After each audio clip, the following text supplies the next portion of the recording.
So I've got this tail light. One of the elements is gone, one of them is okay. You can't really tell by looking at it. So I'm going to test both elements, see which one's gone.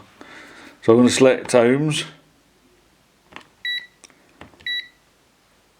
which is that one, the little horseshoe shape. And I'm just going to measure from the side, which is the earth, to each one of the elements. So that one's 9 ohms, so we know that one's good. Then the other one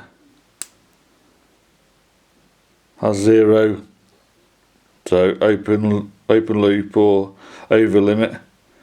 That means that there's no continuity. So that one's fine. This one, it's all of a sudden got mega ohms reading, so there's something wrong with that second element.